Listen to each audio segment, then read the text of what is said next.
Am I audible now? You are. I can hear you now. Yes. Okay, perfect. All right, perfect. Well, welcome everybody to our second GNNRD webinar. I am your host today. My name's Sian Gannon. I'm the clinical nurse specialist at the Rare Care Centre in Perth, Western Australia. And I'm just going to go through our introduction to the GNN and our webinar series.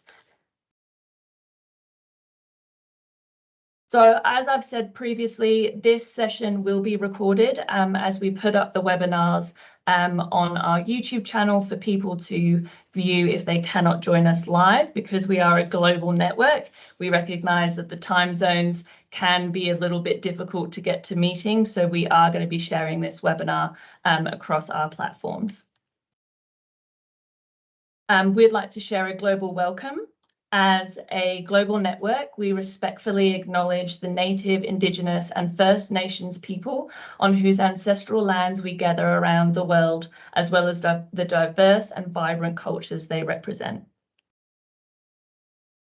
So just a little bit of housekeeping before we start. If you can please keep your microphones on mute while we have the presentation, just so that we avoid any of the feedback. And we'd like to encourage you to have your videos on, just so that we feel as though we're connecting and we can see people's faces. Please feel free to utilize the chat function while we are going through the presentation. I'll be looking at those for questions. And the discussion is encouraged and questions are welcomed. So not only to Zohra, but to the rest of the group here today. So please feel free to share your questions, thoughts in the chat if you don't want to talk or you don't have a microphone available. So I will just let people know, if you don't already, we are representing the Global Nursing Network for Rare Diseases. We started the Global Nursing Network last year after our inaugural roundtable in Singapore. And the purpose of our Global Nursing Network is to connect nurses across the world who care for rare disease patients and their families. We're connecting and creating a community of practice so that we can share knowledge, share our expertise to better inform ourselves and to better care for our patients and families. So if you aren't already joined, the network is available for free. You just have to connect with us and create an account. You can use the QR code, or you can just Google GNNRD and it will come up and you can register. The network is available for all nurses as well as student nurses, so please share far and wide so that you can gain access to all of the knowledge within our community. And with that being said, I will pass over to the wonderful Zohra, who is going to be presenting our webinar today. Like I said, if you have any questions, please feel free to pop them in the chat and we'll circle back to them at the end. So I will just stop sharing my screen for you, Zohra, and then you can share yours and carry on with your presentation. Thank you, Sian. I'll just share my screen.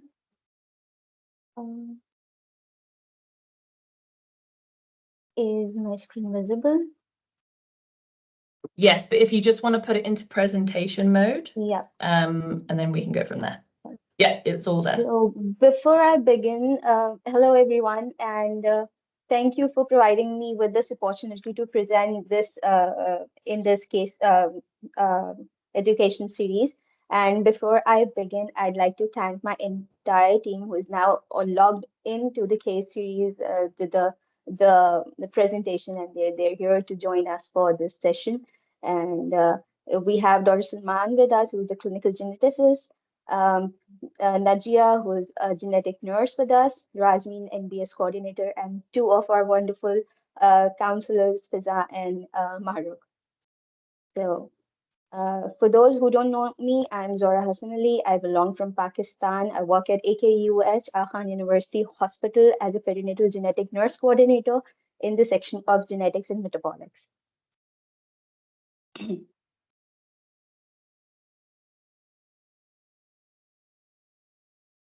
So I have no financial disclosures for this. And so, first of all, I would like to give you all an overview of the Pakistani population, where we have the highest rates of consanguinity in the world. That is around 50 to 65% of our population is married within the family. And if not, the communities residing in Pakistan prefer to get married within community, uh, in turn sharing a same ancestral lineage, thus having a higher probability of partners being a carrier of similar disorders. According to a paper, about 16 million people, mostly children, are living in Pakistan with a certain form of rare genetic disorder. So if you can see the global map, about 20% of the global population prefer to get married within a family. Mostly, that includes mostly the Muslim countries in the Middle East, Africa, and South Africa. That being said, the highest percentage of uh, um, population, you can see this highest percentage of population, 65% of the population in Pakistan prefers to get married within the family.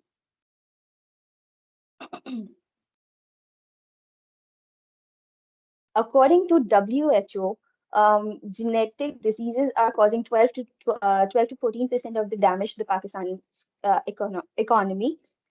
In 2003, 0.05% of the GDP was allocated to the healthcare sector in Pakistan, despite the fact that WHO suggested an increase of allocation to 6%.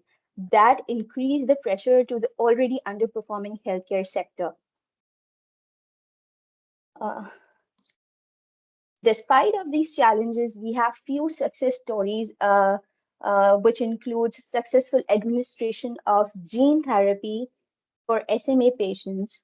We were able to administer Zolgensma, that is intravenous gene therapy, to 5 of our SMA patients successfully through a managed access program offered by Novartis.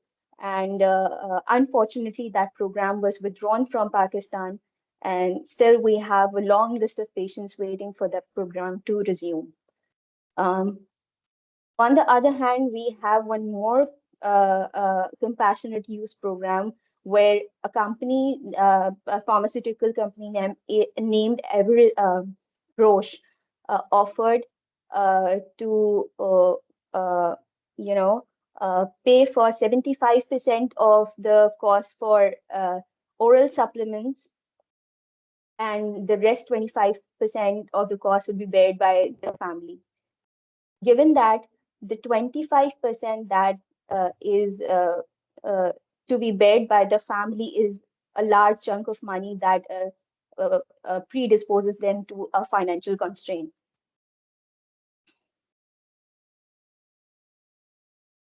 Uh, like other countries uh, uh, facing challenges to care for people living with rare disorders, we have many challenges here in Pakistan in terms of religious beliefs, society, and norms.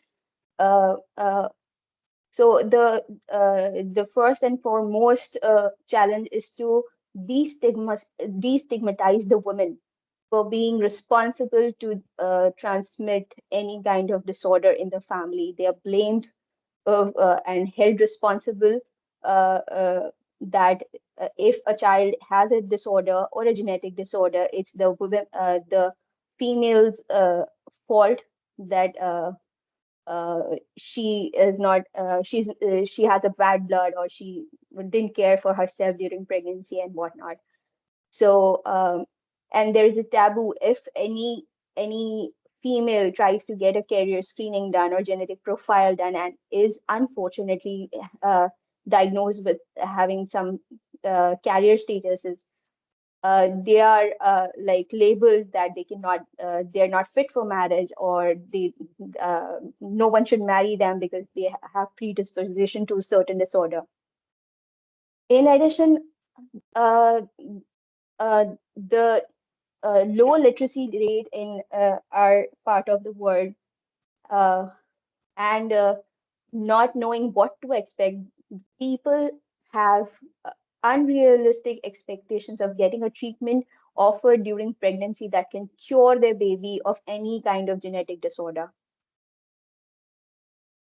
Uh, the challenging part uh, for us is that when we are counseling the families, we do not have exact Urdu translation for certain medical terminologies like genes and chromosomes that uh, might, uh, the meaning get lost during translations, that what we are trying to communicate and what the family perceives could be a different thing altogether. So and also the religious beliefs of terminating a pregnancy in case the fetus is affected, the timelines for the termination, the medical timelines, and the religious timelines that differs uh, significantly, and the challenge for them to accept the medical termination deadline because of the uh, strict and stringent religious beliefs that are already predisposed to the families. Also, what I believe that there is a lack of knowledge within the medical professionals uh, who don't have that genetic background. They tend to communicate to the families in a certain way where they say you are not supposed to reproduce, you are not supposed to have any more kids because you are prone to have this certain genetic disorders in the family, or they try and blame them that since you married within the family, this is because of you that your child have this genetic disorder. So these are the few challenges where we in a genetic clinic we face while patient go through through number of doctors and number of consultations, and we try to uh, resolve these issues and try to communicate in a certain way where we can understand what the family wants and communicate what actually this path takes them to.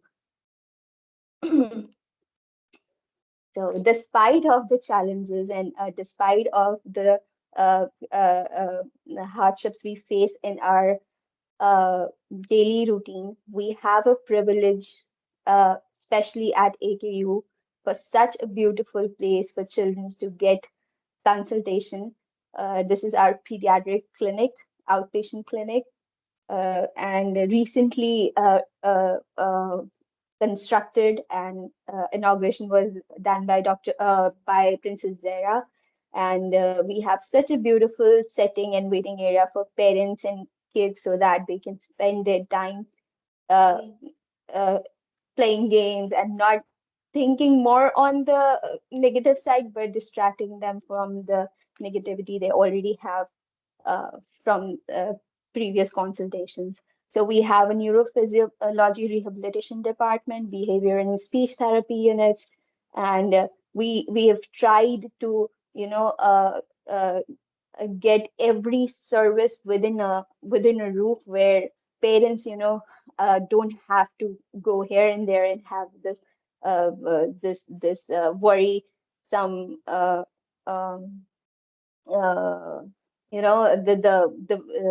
that they have to go somewhere else to seek behaviors and speech therapy, but all in one roof. So this is our beautiful team. We have two clinical geneticists with us. Dr. Salman is logged on right now with us. We have two genetic counselors, Fiza and Mahrukh. Uh, with me, I have Najia, our genetic nurse. She mainly focuses on the metabolic patients. She caters their needs along with our metabolic specialist, Dr. Bushra, and we have our NBS coordinator and our administrative specialist. Sorry. So, how does our genetic and metabolic clinic run? So, the aims of our clinic are to decrease the diagnostic odyssey, offer better management options, offer genetic counseling for at-risk family members and offer reproductive decision-making options. So the services we have right now are inpatient consults, outpatient adult and pediatric clinics, prenatal diagnosis, newborn screening for inborn error of metabolism, palliative care, physiotherapy, speech therapy, behavioral therapy, and multidisciplinary teams, which includes neurology, endocrinology, etc. For collaborations, we have certain organizations that we are linked to, and we try to establish a support group for our patients. One of which is the Karachi Down Syndrome program. They focus on the development and medical needs of Down syndrome patients, and we refer our most patients to this institute so that they can have interaction with other parents. They can go through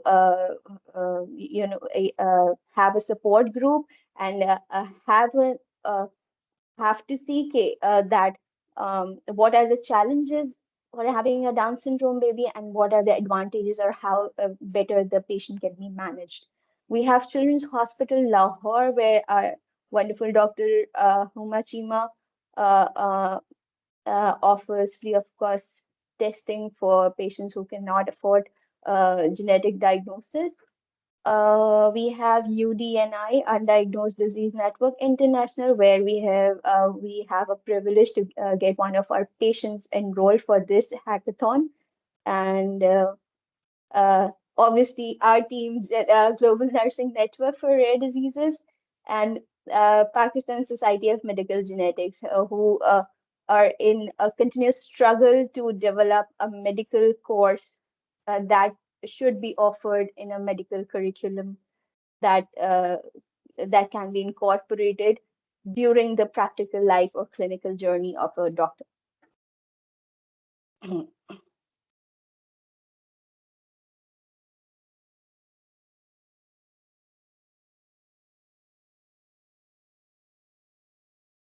Clinical pathways, but we try to, align our patients with the specialists that who can further help them modulate the care, uh, uh, give them options for management, and have a continuous follow-up so that any new development in the patient is not missed.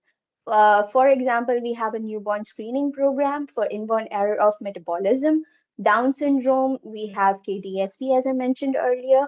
Thalassemia, we refer to the oncologist. For spinal muscular atrophy, inherited muscular developmental disorder, we have a neurodevelopmental specialist at our clinic. We refer our patients, and likewise DMD, prenatal diagnosis, hereditary breast cancers, and inherited retinal disorders. So these are few major disorders that we frequently see in our clinic, and we refer them to specialists for further management. So our the functions of our clinic are basically multiple referrals received from multidisciplinary team, where a physician could think that this might be an inherited or genetic issue that needs an input from the geneticist. So we receive multidisciplinary teams, referrals from multidisciplinary team. We have weekly tumor board meetings where our counselors discuss difficult cases along with the references from literature and how both oncologist and genetic counselor could help those families in future. We have bi-monthly molecular genetic case conferences where we discuss cases which are difficult to interpret or maybe have unique findings in the genetic test reports. We have monthly perinatal genetic case conferences where we discuss the prenatal testing options, counseling, the timelines required for the prenatal diagnosis, and challenges for a counseling for a prenatal case. weekly in-person and teleclinics for adults and pediatric population, and additional testing from overseas lab or reanalysis of the genetic data from a research lab. And as I mentioned earlier, we got one of our patient enrolled in UDNI for this year. And I'm sorry. And like holistic approach, like support groups, links, and with given and given the financial status of the people living in Pakistan, we also try to make connections with some of the groups that can offer donations to the family, who can offer logistic support or care coordination in whatever terms they feel feasible. So that's how a clinic runs. So a referral process, it uses a quaternary care referral center. We receive referrals from national and international levels. We consult our patients. Uh, we give consultations to patients living either in other city of the country or other countries in total. Like we have consultations with few of patients who live in US, Canada, and other countries. So we do teleclinics with them, or we do if they prefer, and if they have a visit plan for Pakistan, we do in-person consultations and in-house referral. Like I mentioned earlier, we have referrals from most specialties from our hospital only, whereby they feel that this is a genetic disorder, and uh, this with this, I'd like to mention a challenge where people who are not privileged to live around a place where, uh, like uh, place where medical facilities are not available, they have difficulty in connecting to a care specialist locally, uh, near their house, close to their vicinity, and hence we lose our patients and we lose the progress on the patient, that how are they doing in their life.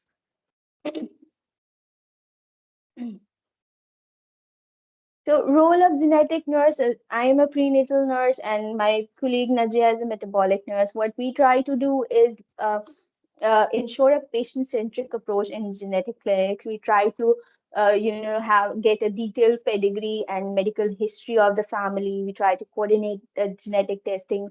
We are the point of contact for the families to have the information, and if any query, they can, share it with us, and we can always get back to them with the appropriate answer. We try and arrange referrals for them. We try to advocate for our patients, and you know, and we provide emotional support and information as per their need.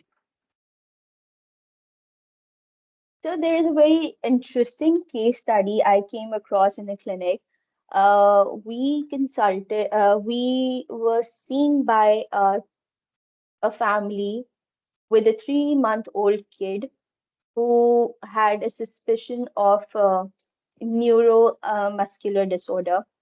And the family belonged to a remote area from the remote area of the country. They were so poor and they were so unaffording that uh, they spent a night in the rain on the road for the consultation, and to get finally in touch with us so that they can know what is wrong with their kid. So, and with a history of 2 other neonatal deaths with the same suspicion, the both had suspicion of neuromuscular disorder, but the family was not able to get them to the medical facility to get their testing done. For the third kid who was 3 months old at the time of consultation, we offered them whole genome sequencing. But this is to consider that they were not able to afford a residency or the consultation charges of the clinic. How are they supposed to, go through the whole genome sequencing and all the logistic for testing? So we tried and uh, we tried to facilitate the family from the welfare and the donations we had, and we offered them the testing. Unfortunately, by the time results were in our hands, the baby passed away. And the whole genome sequencing reports revealed that the child had a homozygous pathogenic variant for TK2 gene that is associated with progressive muscular weakness. Mitochondrial DNA depletion syndrome type 2. In addition, the additional findings stated that he was also a carrier for heterozygous pathogenic variant for BRCA2. Um, we never got back with the family to communicate the results, and when the family consulted us back, by the time they were 13 weeks pregnant again, and they wished that somehow we will be able to treat the fetus so that this doesn't happen again. Unfortunately, when we performed the prenatal diagnosis, unfortunately, parental diagnosis was not established, was the familial testing was not offered to that family. So we thought maybe we should try and test fetus for both the variants, for the TK2 and for BRCA2. So when the prenatal diagnosis was established, the fetus was not affected with the TK2 variant, but had a homozygous pathogenic variant in BRCA2 that predisposes the fetus to Fanconi anemia and other childhood cancers. So again, these testings were done free of cost. They were offered termination, and for long term, they were kept under surveillance. They were offered screening for themselves as well. And despite of these challenges, despite of these financial constraints, the family was so thankful and so humble. They brought us a bag of berries for all of our medical staffs and all of the nurses and all of the doctors there, uh, that overwhelmed us. That uh, I mean, given the challenges, they were so humble and so they were appreciating the efforts that we did for them. So the challenges for patients with and without diagnosis, as I mentioned earlier, they want cure. They expect that when the results will turn out to be positive, we will have a cure in hand for them, to get rid of this disorder. But unfortunately, this is not the case, and we have to break the news that we don't really have the cure for disorder. The treatments are really expensive. The management treatment, the referrals, the follow-up visits, they're all very expensive for the families residing in a country like Pakistan. As I mentioned, that travel is a major challenge for patients because locally they don't have medical facilities to cater the needs of the child. um, the accessibility and the cost that are all covered as in the previous discussion. So successfully, we were able to establish some networking that can help and facilitate the families and the patients to know their disease better, to know their experiences, and to learn from them and manage their disorder. And we have specialist clinical input, like I mentioned earlier, that we have a neurodevelopmental specialist who follows the patient throughout the development period and suggests if they should go for speech therapy or behavior therapy, or should opt for in special school for their upbringing. And we also have a wonderful molecular lab where we have opportunities to, get the targeted clinical testing done, and they also offer us support for the research and data analysis too. Sorry. There are few nurse-led initiatives that were taken at our hospital.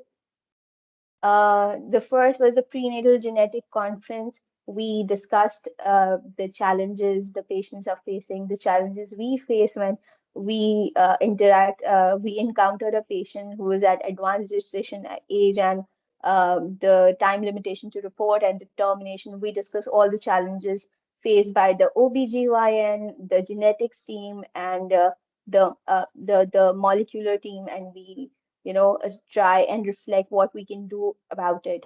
We also discuss cases, results that are unique and uh, were not in our knowledge, and we also refer to the literature, and we, you know, contribute to each other's knowledge for that.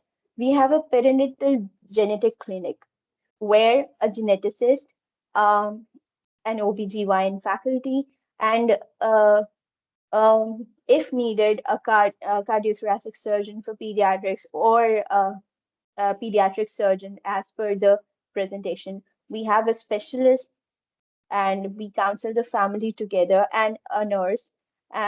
We counsel the family together, where we cannot really do much during the prenatal era, but we can offer surgery or management after the baby is born. So we take them through that path, we counsel them, and we have their input, and we try and help them out to make a certain decision for them, as for themselves as a family, and for the unborn child.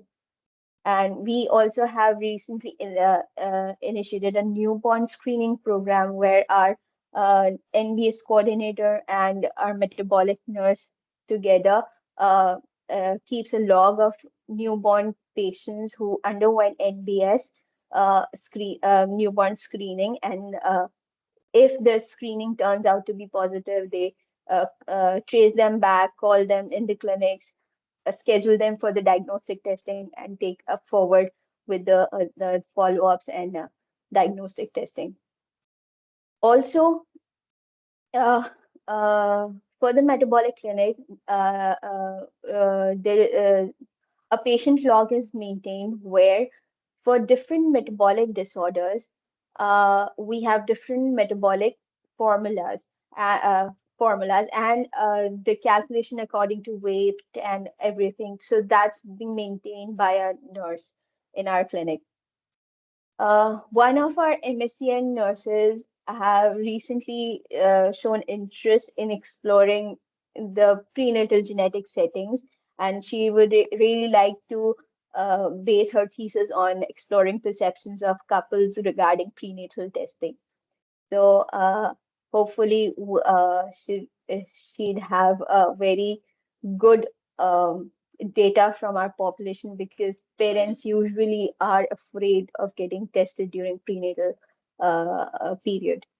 And we have been in contact with our School of Nursing recently, and we are trying to develop a module for advanced practice nurse, especially in the field of genetics. So the challenges we have is are basically are that there's no defined career pathway for a nurse who consider uh, her profession to be in a genetic specialty. So we don't have a defined career pathway. If like, for myself, if I'm talking, I don't have a designated position as yet. I'm like, I work in the interest of like what interests me as a nurse. I have a wonderful team who has helped me grow in this field, but there's no set career pathway as to how to go about it. And there is a lack of acceptance from other medical professionals. Um, some of them may comment that, What do you do in genetics? You don't really do much." And this is not from only medical professionals, this is from the nursing part of the team too. They are not really sure what genetics is and how this works for our patients. Lastly, there is again that we had a long conversation and a detailed conversation during uh, uh, uh, uh, our meeting at Singapore, that we don't have really genetics teaching incorporated in our nursing schools.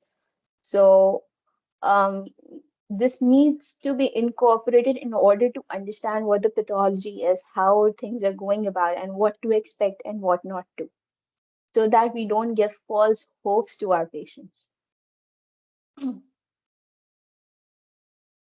So these are the references. This is our beautiful AQU, and thank you. Thank you so much for that, Zohra. I have learned so much from your presentation, so thank you so much for sharing. I will open the questions up to the attendees if anyone would like to ask Zohra or her team a question.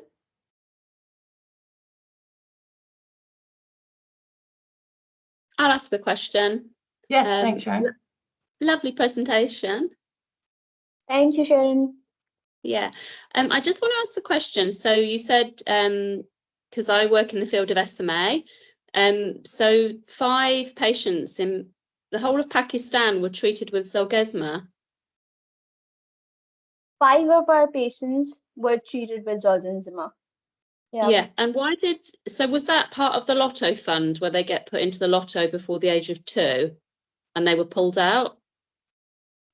Or was it funded? Do you know? That was a lottery program, and we didn't withdraw, but the program that was being offered by the Novartis team was withdrawn from our country and few other countries. So the Right. other patients who were lined up for the gene therapy, unfortunately, were not able to get it. Yeah. Okay. And do you have SMA on your newborn screening at the moment? We don't. We No. have 12 metabolic disorders and 2 endocrine disorders on the newborn screening. Yeah. Okay. Thank you. Thanks, Sharon. Welcome. Anyone else got any questions for Zohra?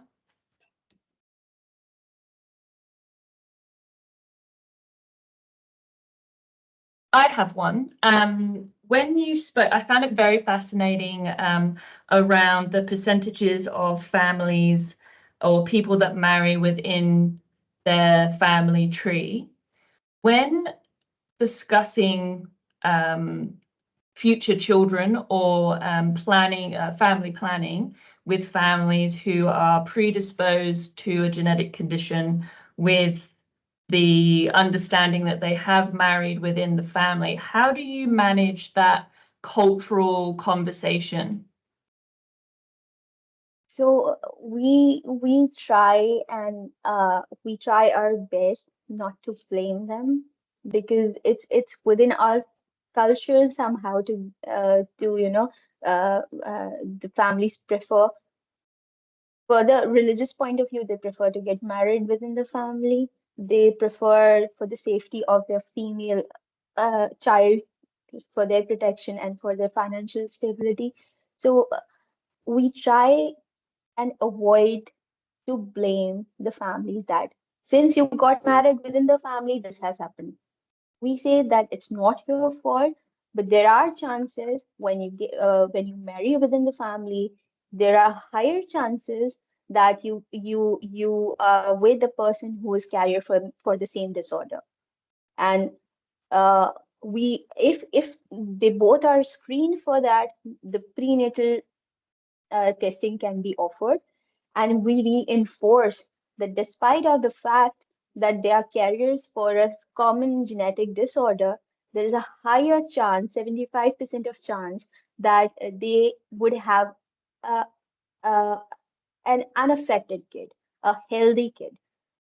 So we try and mold our counseling from a positive point of view, so that they don't feel guilty about it. Yeah, amazing. Thank you.